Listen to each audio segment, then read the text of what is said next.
Ugmaayong adlaw kaninyong tanan. Magandang araw sa inyo lahat. Ang impeachment complaint na inendorso ng akbayan ay isang papel na walang kalakip na kahit anong ebidensyang magpapatunay sa mga paratang na isinasaad dito. Hindi na ito bago. Matatandaan na ang impeachment laban sa akin ay naging sagot nila sa aking pag-alis sa gabinete. Isang hakbang na isinagawa dahil hindi na maipaliwanag ng Pangulo ang patuloy na pagkalugmok ng bayan sa kahirapan dulot ng kanyang kapabayaan at bisyo. Noong 19th Congress, binuksan pa nila ang isang Investigation in Aid of Legislation. Hindi upang lumikha ng batas, kundi upang magsagawa ng isang malinaw na fishing expedition para sa planadong impeachment laban sa akin. Paulit-ulit nilang ibinandera ang isyung Mary Grace Piatos bilang umano'y bahid ng katiwalian. Kahit na sa kabila ng lahat ng investigasyon ay wala silang naipakitang kahit isang direktang paglabag sa paggamit ng confidential funds. Sumunod na dito ang bentahan ng mga pirma para sa impeachment at ang mga tinaguriang for later release projects na ipinangako umano sa ilang miyembro ng Kamara upang itulang ang impeachment laban sa akin. Mga pangyayaring mismong inamin na ng ilang mambabatas sa kanilang mga naging pahayag.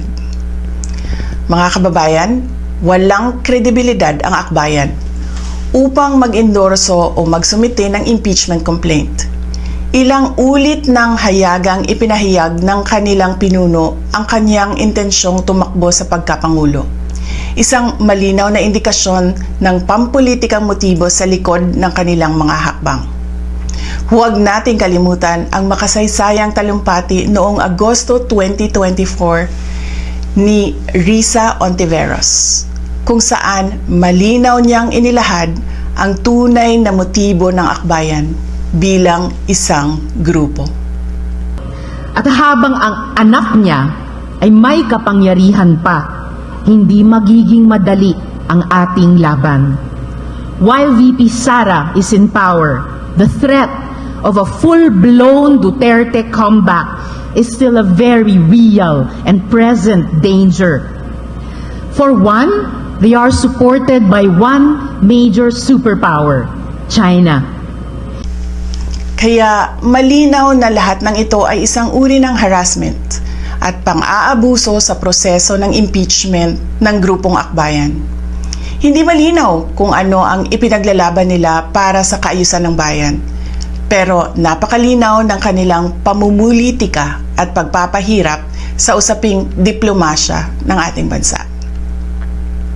Sa huli, ang tunay na laban ay hindi lamang laban ng iisang tao o iisang grupo. Ito ay laban para sa katotohanan at sa dangal ng ating bansa.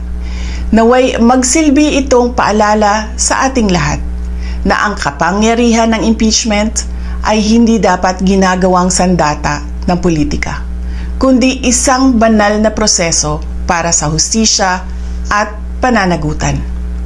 Sapagkat kapag nanaig ang abuso, ang tunay na talunan ay ang sambayanang Pilipino. Syukran.